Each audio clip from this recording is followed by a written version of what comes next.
Nós estamos estudando a história da salvação. Na verdade, a Bíblia ela tem uma história só, ela possui várias histórias que contam, na verdade, uma só história. A história de Deus salvando o homem, eu e você, pecador, por meio do sangue de Jesus, Senhor. Essa é a mensagem da Bíblia e todo o resto é apenas comentário. Todas as histórias que estão na Bíblia, elas apontam para essa verdade. O Antigo Testamento anuncia o Cordeiro de Deus que vai derramar o seu sangue, e o Novo Testamento anuncia que esse Cordeiro já veio, que esse Cordeiro é Jesus. Por isso que quando João Batista, ele vê Jesus, ele diz: eis aí o Cordeiro de Deus que tira o pecado do mundo. Então, por que, por exemplo, a história do Jacó está na Bíblia? Porque esse homem ele tem um papel importante, não devido às suas qualidades, mas à graça de Deus em sua vida. É por meio desse homem, que era neto de Abraão, que vão nascer 12 filhos. Desses 12 filhos surgem as 12 tribos de Israel, que vão formar a nação de Israel, aquele povo que Deus prometeu a Abraão, que seria uma bênção para todas as famílias da terra, e justamente porque, por meio desse povo, viria o Messias. Jesus, ele veio da tribo de Judá, e Judá era um dos filhos de Israel. Por isso que a Bíblia conta a história de Israel. Terça-feira eu estava no estudo em Frick, uma irmã perguntou por que a Bíblia não conta, por exemplo, a história, como era mesmo o nome daquele homem que, Potifar? Porque Potifar não teve um papel na história da salvação. Então, quando você estiver lendo a Bíblia, é importante ter isso em mente. O Antigo Testamento vai relatar os fatos que têm importância na história da salvação e que vão apontar para a vinda de Cristo, e o Novo Testamento, porque a história do Novo Testamento, os tais dos livros, os tais dos apóstolos, porque eles têm um papel importante em nos anunciar que esse Cristo prometido, ele já veio, e ele se chama Jesus. Então vamos ler Gênesis capítulo de número 32, a partir do verso de número 9. E Jacó orou: ó Deus de meu pai Abraão, Deus de meu pai Isaque, ó Senhor, que me disseste: volta para a tua terra e para os teus parentes, e eu te farei bem. Não sou digno da menor de todas as tuas misericórdias e de toda a fidelidade que tens usado para com teu servo, porque passei este Jordão apenas com o meu cajado e agora volto em 2 grupos. Peço-te que me livres da mão de meu irmão Esaú, pois tenho medo dele. Não permitas que ele venha matar a mim e as mães com os seus filhos, pois tu mesmo disseste: certamente te farei bem e farei a tua descendência como a areia do mar, que de tão grande não se poderá contar. Verso de número 22. Naquela mesma noite, ele se levantou e, tomando suas 2 mulheres, suas 2 servas e seus 11 filhos, atravessou o val de Jaboque. Tomou-os, fez com que atravessasse o ribeiro e fez passar tudo que tinha. Porém, Jacó ficou sozinho, e o homem pôs-se a lutar com ele até o romper do dia, e quando viu que não prevalecia contra ele, tocou a junta da coxa de Jacó, e esta se deslocou enquanto lutava com ele. Disse o homem: deixa-me ir, porque o dia já vem rompendo. Porém Jacó respondeu: não te deixarei ir, senão me abençoares. E ele lhe perguntou: qual o teu nome? E ele respondeu: Jacó. Então disse: não te chamarás mais Jacó, mas Israel, porque lutaste com Deus e com os homens e prevaleceste. Perguntou-lhe Jacó: peço-te que me digas o teu nome. O homem respondeu: por que perguntas o meu nome? E ali o abençoou. Por isso Jacó deu ao lugar o nome de Peniel, dizendo, de fato, vi Deus face a face e a minha vida foi preservada. E o sol nascia quando ele atravessou Peniel e mancava de uma perna. Pai, se digna de agora, Deus, mais uma vez, pelo Teu Espírito Santo, falar conosco. Em nome de Jesus. Amém. Então a Bíblia é a história de Deus salvando o homem por meio do sangue de Jesus Cristo, aquele que havia de vir, e todas as histórias que estão nela relatadas têm a ver com esse fato. É por isso que temos a história de um homem chamado Jacó, que alguns dizem que o significado do seu nome é enganador, mas na verdade é aquele que suplanta. E essa fama de enganador, na verdade, nasceu pelos seus atos e não tanto por causa do seu nome. O Jacó, desde que ele nasce agarrado ao calcanhar do seu irmão Esaú, como alguém que queria suplantar, como alguém que gostaria de passar à frente e receber o prêmio de ser o primeiro a nascer naquela cultura e que se premiava os primogênitos, aqueles que nasciam primeiro. Então, o seu pai lhe dá o nome de Jacó, porque entende que ele tem essa personalidade de querer se dar bem na vida. Em outras palavras, todos nós deveríamos ter no nome, em algum lugar do nome, Jacó. Ricardo Augusto Jacó Aracaki, por exemplo. Porque se a Bíblia diz que o plano de Deus é salvar o homem por meio do sangue de Jesus, ela, ao mesmo tempo que revela quem é Deus, ela revela também quem sou eu e quem é você. Ela é como se fosse um espelho, nos dizendo, olhe por que você precisa de Deus. Olhe porque a sua condição é tão caída que se Deus não estender a mão, você vai perecer. Olhe como você depende da graça de Deus para viver mais um dia, para não ser destruído pelas suas ambições, para não ser devorado pelos seus próprios pecados, para não matar e para não morrer. Olhe como Deus te ama e desejou salvar você. O Jacó, se ele pode espelhar algo da nossa personalidade, esse nosso desejo de se dar bem na vida, e alguns a qualquer custo, nós evangélicos substituímos pelo nome quero ser abençoado. Nós somos pessoas que parecem, como Jacó, têm assim uma obsessão por ser abençoados. Se tem, por exemplo, uma palavra que faz parte da nossa cosmovisão de mundo evangélica, é o desejo de sermos abençoados. Esse tema bênção está, por exemplo, nas nossas canções. Se tem um tema que está nos nossos hinos e nos nossos cânticos, é me abençoa, Senhor. Por exemplo, lembra daquele hino que falava do Jacó? Um cântico que dizia assim, que Jacó segurou o anjo e não deixou fugir, sair, e agarrou o anjo, e o anjo perguntou, o que queres que eu te faça? Me dê a tua bênção para depois subir, me dê a tua bênção para depois subir, me dê a tua bênção para depois subir, e aí o anjo abençoou. Mas também nos nossos hinos, por exemplo, chuva de bênçãos. O hino ainda diz assim, gotas somente nós temos. Quer dizer, o Senhor já me dá comida todo dia, o Senhor já me sustenta, o Senhor já me dá um emprego, o Senhor me dá amigos, o Senhor me dá irmãos, mas ainda são gotas.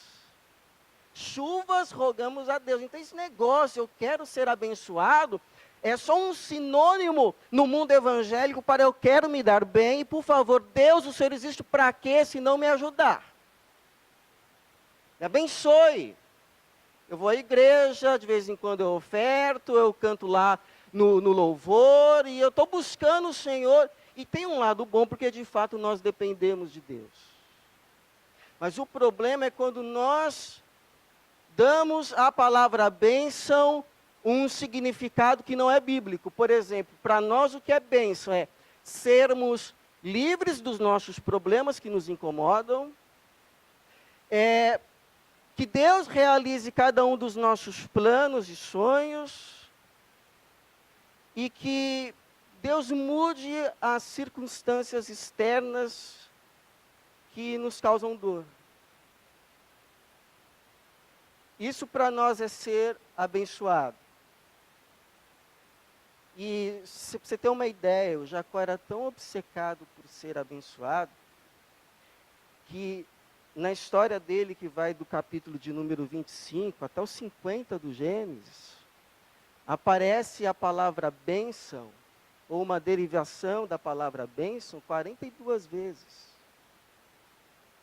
Então, se tem um homem que aprendeu de Deus o que é ser abençoado, esse homem se chama Jacó. E o que Deus revela a respeito da verdade de ser abençoado por meio da narrativa que nos conta a história de um homem falho, um homem que sofre por causa dos erros dos outros contra ele, mas também sofre por causa dos erros dele contra os outros e contra ele mesmo, mas que contudo Deus escolhe para ser um dos patriarcas do povo de Israel, a quem Deus não apenas abençoa, mas faz desse homem uma bênção. Primeira verdade que a gente aprende sobre bênção com o Jacó é que sermos abençoados não é quando nós chegamos para Deus e apresentamos um plano de vida e dizemos assim: Senhor, aqui estão os meus planos, aqui estão os meus desejos, o Senhor, por favor, me abençoe. E aí Deus olha e diz assim: pois não, meu filho, está aqui a tua bênção, está aqui a porta de emprego que você pediu aberta, está aqui a esposa que você queria, está aqui o colégio que você pediu para o seu filho entrar, esse é o seu caminho, é lá que você quer chegar. Pois não, eu vou te ajudar. Mas bênção, segundo o Jacó e a Bíblia, é quando Deus olha para nós e diz o seguinte: esse seu plano pode ser bom, mas eu tenho um plano melhor. Porque você está olhando só o agora, eu estou vendo o que vai acontecer ali, eu estou vendo com quem o seu filho vai se encontrar, eu estou vendo que você vai ter que se deparar quando você chegar ali, onde você acha que é a tua Canaã, mas não é um Egito. Então eu te convido para caminhar comigo. Você quer ir para o sul, eu estou indo para o norte e eu te convido a vir comigo. E aí você diz assim: bom, Senhor, eu já aprendi na minha vida que eu não sou apto para administrar a minha própria vida. Eu já fui enganado muitas vezes pelo meu coração. Eu não dei ouvidos à tua palavra que um dia me disse: o coração é enganoso. Eu já fui muitas vezes guiado pela minha razão e esqueci que a minha razão, ela é limitada para entender tudo. E muitas vezes eu deixei de ouvir o Salmo de número 25, que o Senhor guia os humildes e mostra o seu caminho. Eu reconheço, Senhor, que eu já sofri muito por ter soltado das tuas mãos e querido andar no meu próprio caminho. Sim, Senhor, eu queria ir para o sul, mas se o Senhor está dizendo que é para o norte que eu vou. Porque eu já entendi que bênção não é chegar onde eu quero, mas é seja qual for o lugar que eu tenha que passar, eu passe com o Senhor. Então o Jacó tinha muitos defeitos, mas teve uma coisa que ele aprendeu, foi andar com o Senhor. Porque quando a sua mãe e o seu pai dizem assim: olha, teu irmão quer te matar, é melhor você ir para Padarã, ele foi. E Deus lhe aparece no meio do caminho e lhe confirma: pode ir que eu vou te abençoar e vou fazer de você uma grande nação. A promessa que era para Abraão é tua. pode ir para Padana. Lá ele fica 20 anos, trabalha praticamente como escravo, 14, é enganado, aprende como é bom ser enganado, porque quem muito engana mora enganado. E aí ele apronta também porque ele foge, mas Deus está ali. Deus depois chega para ele, depois de 20 anos, quando ele já está trabalhando para si próprio, até enriquecendo. Sabe quando a vida come, agora tá bom, eu não queria vir para cá, mas agora tá bom, então eu vou ficar. Aí Deus chega para ele e fala assim, pois é, agora é para sair. Agora você pode voltar para a casa dos teus pais, agora você volte para a tua terra, que eu vou ser com você. Ele vai lá, reúne as duas mulheres, né? Depois você lê a história, você vai entender por quê. E elas concordam, eles pegam tudo e vão. Depois, quando ele já está velho, Deus aparece para ele e diz assim, sobe ao Egito. E ele vai. Porque o interessante é que o Jacó, ele era pastor de ovelhas. E como pastor de ovelhas, ele aprendeu uma coisa que eu e você precisamos aprender. Ovelha não anda na frente do pastor. Ovelha que anda na frente do pastor é ovelha desviada. Não é pastor que segue a ovelha. É a ovelha que segue o pastor. Eu não estou falando de mim não, estou falando de Deus. Deus. O Jacó entendeu, eu sou pastor dessas ovelhas, e se eu quiser pastoreá-las bem, eu preciso ser ovelha do sumo pastor. E assim como ele aprendia, como uma ovelha, se quisesse ser alimentada, ser livre dos perigos, precisava ouvir a voz dele, ele aprendeu que se ele quisesse ser sustentado, livrado do mal, ser guiado no bom caminho, ele precisava afinar os seus ouvidos para discernir e para entender a voz de Deus. Deus quer te guiar também. E ele fala no seu coração, ele fala por meio das circunstâncias, ele fala, acredite por meio da sua esposa, ele fala, acredite por meio do seu marido, ele fala, acredita por meio dos seus filhos. Então a questão não é se Deus fala ou não, a questão é se você dá ouvidos. Dá ouvidos. Então, para o bem da tua alma, ovelha, saiba que o melhor caminho não é o teu. Não é você quem decide o caminho. Quem decide o teu caminho é Deus. Porque, por melhor que você ache que seja o seu caminho, Deus tem um melhor caminho. Deus tem um melhor caminho. Aí você diz, pastor, eu sei, eu já aprendi isso. Você só está confirmando que Deus já tem falado ao meu coração. Mas e agora, o que eu faço? Deus tinha mandado eu ir para Padã Arã, eu fui para Sucote. Deus tinha mandado eu ir para Nínive, eu fui para Tarsis. Posso te dar um conselho? Chegue para Deus e diga assim, a respeito do meu passado eu lhe peço perdão. A respeito do meu presente eu lhe peço forças para viver e fazer o melhor aonde eu estou. E não saia do teu lugar. Não saia do teu lugar até que você ouça claramente a voz do teu pastor. Porque dar um passo sem ter ouvido a voz do pastor é atravessar o sinal vermelho. É pular do avião sem paraquedas. É pular do barco e cair na tempestade. Senhor, eu não me atrevo a dar jamais um passo, hoje, não mais, sem o teu amparo, Cristo meu Senhor. Não quero mais ser o escritor da minha própria história. E quanto ao meu futuro, tem compaixão. Tem misericórdia. Eis aqui a minha vida. Como diz Oséias, capítulo 12, versos 5 ao 6, converta-te ao teu Deus, pratica o bem e a justiça e espera sempre em teu Deus. Ora, uma segunda verdade, irmãos, é que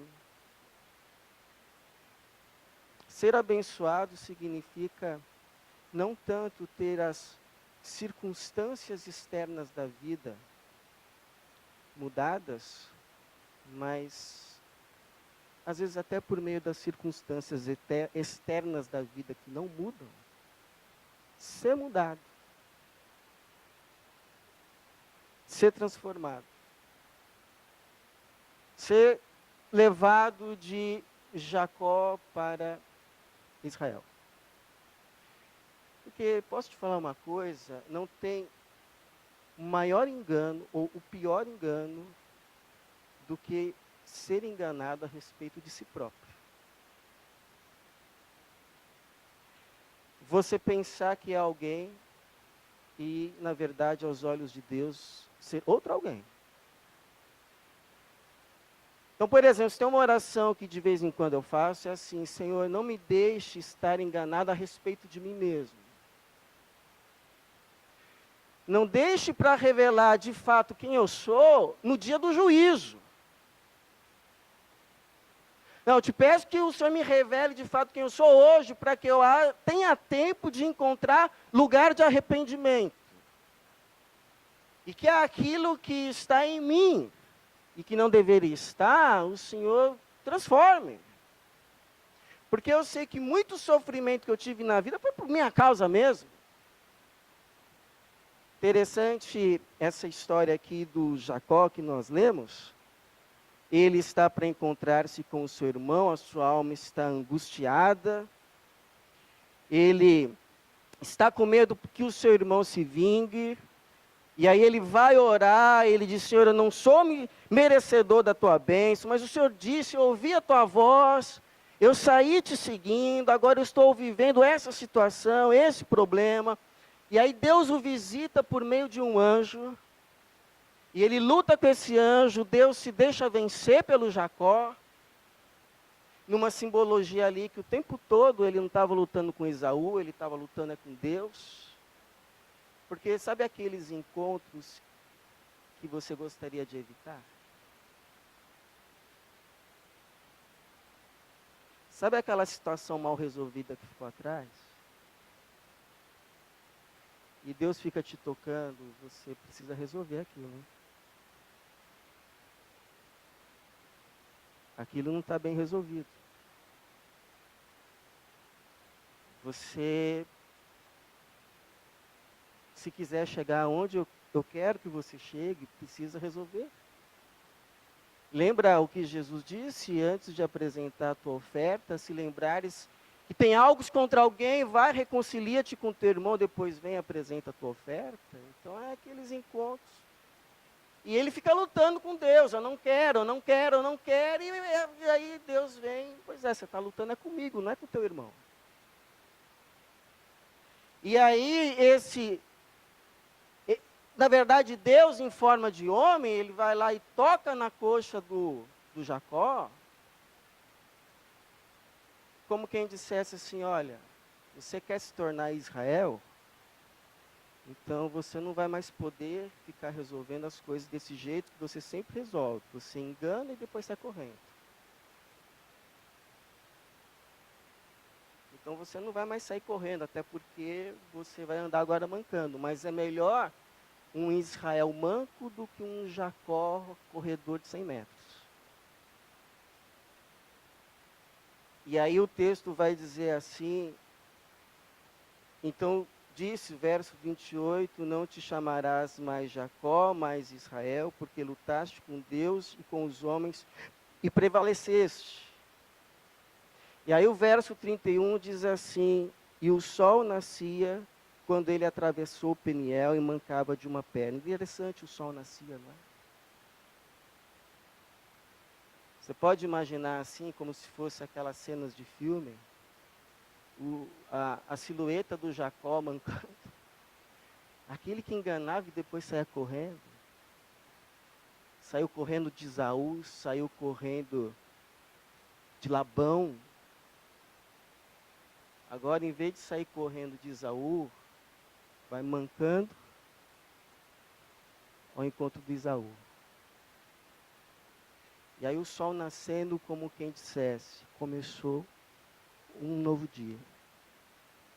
Começou uma nova história. Começou uma nova vida. Antes eu te conhecia de ouvir falar. Agora mesmo mancando, de contigo andar.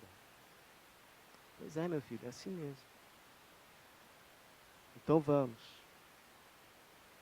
Eu vou estar com você nessa conversa com Esaú. Eu vou com você. Porque quem disse que ser abençoado é ter uma vida isenta de luta? Uma vida abençoada é ter forças de Deus na hora da luta. Não uma vida sem tribulação, mas é ter o consolo de Deus em toda a tribulação. Não é vida sem sofrimento. É vida na presença de Deus, mesmo com sofrimento. Aí o Jacó vai. E é interessante que Deus já estava trabalhando no coração dele, porque olha só o presente que ele prepara para o Esaú. Ele havia roubado a bênção do Esaú e ele prepara o seguinte presente, verso de número 14 do capítulo de número 32. 200 cabras e 20 bodes. Não são 2 cabras mirradas, não. 200. 200 ovelhas e 20 carneiros, 30 camelas de leite com suas crias, 40 vacas e 10 touros, 20 jumentas e 10 jumentinhos. Então você lembra do Zaqueu? Que um dia teve um encontro com Jesus, aí disse assim, olha, se eu roubei alguém, se eu destituí alguém, eu devolvo 4 vezes mais. E aí Jesus diz assim, hoje chegou salvação nessa casa. Aqui, ó. Eu reconheço que eu errei. Eu reconheço que eu pequei. E aquilo que ficou mal resolvido lá atrás, e eu saí correndo, eu quero consertar. Porque agora eu já não sou mais Jacó, sou Israel. Não dá para ficar brincando com Deus. Não dá para ficar brincando de ser crente.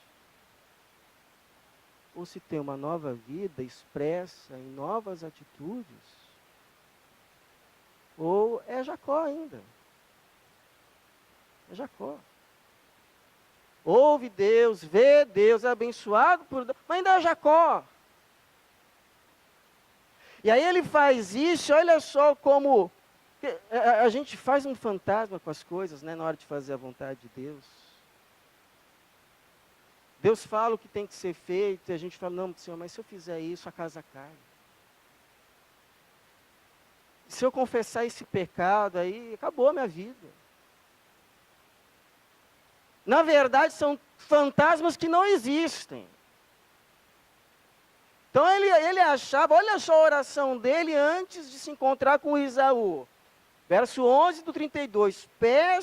Peço-te que me livres da mão de meu irmão Esaú. Me livres, não é? Me ajude a me entender com o Esaú, não. Me livres do Esaú.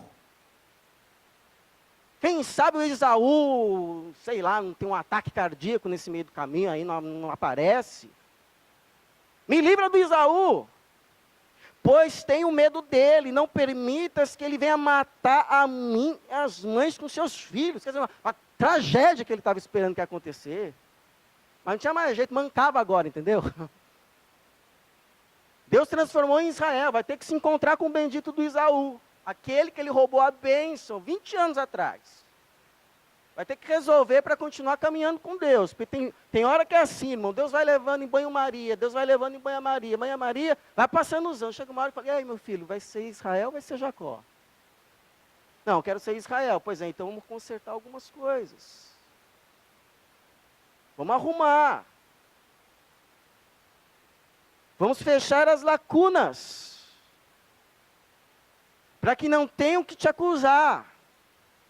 Aí, pensa que é fácil andar com Deus? Aí vai. E olha só como é o encontro. Andar com Deus não é fácil. Dói andar com Deus.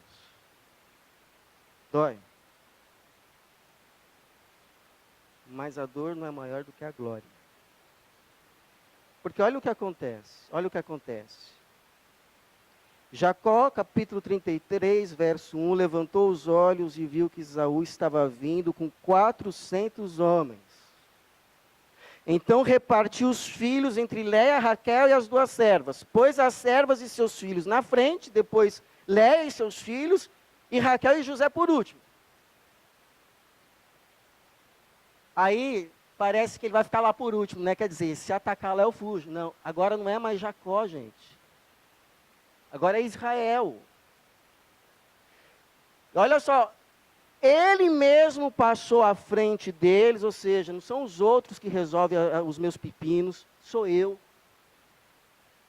Inclinou-se ao chão 7 vezes até chegar perto de seu irmão. Então imagina a cena. Esaú vindo, o Jacó vindo e vai se ajoelhando 1 vez, 2 vezes, 3 vezes, 4 vezes, 5 vezes, 6 vezes, 7 vezes. Como quem dissesse, o meu arrependimento é completo. É total. E aí, verso 4, então Esaú correu ao seu encontro, abraçou-o, lançou-se ao pescoço dele e o beijou, e eles choraram. Imagina a cena. Verso 5, quando Esaú levantou os olhos, viu as mulheres e os meninos e perguntou, quem são esses contigo? Jacó respondeu, os filhos que Deus bondosamente deu ao teu servo. 6, então as servas se aproximaram, elas e seus filhos inclinaram-se. Verso 8, e Esaú perguntou, que pretendes com toda esta manada que encontrei? Jacó respondeu, achar favor aos olhos do meu senhor. Verso 9, mas Esaú disse, tenho muito meu irmão. Meu irmão. Meu irmão. Fica com o que tens. Porém Jacó respondeu, não. Se agora tenho achado favor aos teus olhos, aceito o presente da minha mão, porque ver o teu rosto foi como ter visto o rosto de Deus. Eu sei que foi Deus que planejou esse encontro, e tu me recebeste com agrado. Verdadeiro arrependimento leva a verdadeiro perdão e a verdadeira reconciliação. Isso aqui é um milagre. Com quem você precisa ter um encontro de Esaú? Porque posso te dar uma boa notícia? Deus também tem um novo nome para você. Deus tem. Esse nome aí que você tem, foi a tua mãe que te deu. Teu pai, teu tio. Mas Deus tem um novo nome para você. Porque novo nome na Bíblia significa nova vida. E para que a tua fé não fique naquilo que eu estou dizendo, mas na palavra, põe o dedo aqui em Gênesis, mas vai lá para Apocalipse, capítulo de número 2.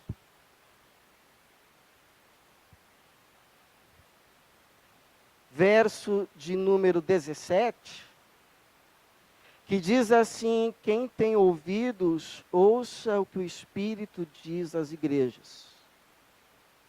Ao vencedor darei do maná escondido e uma pedra branca, na qual está escrito o quê?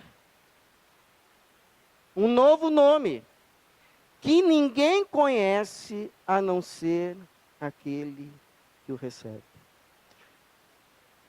Então, quando Deus está na vida de alguém, Trabalho de Deus não é só levar essa pessoa da terra para o céu depois da morte. A gente entendeu salvação como só isso. Mas salvação na Bíblia, Antigo e Novo Testamento, é quando Deus pega esse homem que se chamava Jacó e o leva a se tornar Israel. Pega esse homem chamado Abrão e leva a se tornar Abraão. Pega essa mulher chamada Sarai e leva a se tornar Sara. Pega esse homem chamado Saulo e leva-o a se chamar Paulo. Pega esse homem chamado Simão Barjonas e leva-o a se chamar Pedro, Rocha. Nova vida, novo amanhecer, novo dia, sol nascendo, mancando uma nova vida por causa dos encontros com Deus, que não são fáceis. Por isso, sabe qual é o maior sinal do Espírito Santo, de Deus na vida de uma pessoa? Não é uma vida totalmente isenta de erros. Mas o maior sinal do Espírito Santo de Deus trabalhando, levando essa pessoa de Jacó a Israel, Sarai a Sara, é uma pessoa que reconhece os seus erros, confessa os seus erros, pede perdão pelos seus erros e abandona os seus erros. Essa é a maior prova do Espírito de Deus na vida de uma pessoa.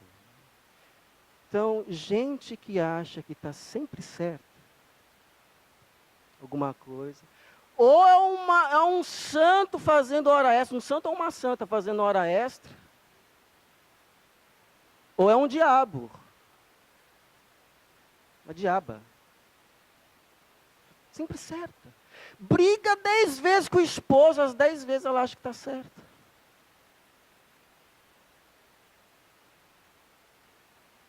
Você sabe que é igual a história, né, do marido que disse assim: eu sabia que o sobrenome da minha esposa era certa, só não sabia que o nome era sempre. Mas eu recebi um e-mail e é um testemunho. E eu queria compartilhar com você, eu vou ler. É um casal que frequentava uma igreja, e ele frequentava a igreja porque ele pensava nos filhos, justamente porque ele tinha uma filha, ele não queria que a filha andasse nos maus caminhos e tal, então ele foi para a igreja. Ele diz assim: na verdade eu estava espiritualmente falido, mas pensava que nenhum cristão tinha algo mais do que eu mesmo tinha. Ou seja, ele achava que era todo mundo igual. Tínhamos visto 2 vidas milagrosamente transformadas. E graças ao exemplo de Hank e M. Joy, minha esposa e eu começamos uma busca espiritual que deixou nossas vidas de cabeça para baixo. Ganhamos outras perspectivas sobre casamento, paternidade, negócios e trabalho, até mesmo nossas finanças. Descobrimos um sentido, direção e esperança que jamais imaginávamos existir. Ganhamos nova vida, como diz a Bíblia. Portanto, se alguém está em Cristo, é nova criatura. Eu não sei qual é a bênção que você tanto pede de Deus. Mas eu queria te dizer de todo o coração, a maior bênção que você pode ter na vida é Deus. Porque o que um casamento mais precisa não é de mais um salário. O que o casamento mais precisa é de mais Deus, porque Deus é amor. O que uma casa mais precisa não é de mais conforto, mas Deus. Porque Deus é a nossa paz. O que uma igreja mais precisa não é de mais um programa, de mais Deus. Deus é o Espírito que dá vida ao corpo. que uma vida mais precisa. Não é de qualquer outra coisa. Esse foi o maior engano que a serpente nos contou e a gente acreditou. Que a vida está nas coisas. A vida está em Deus. Porque Ele é a vida.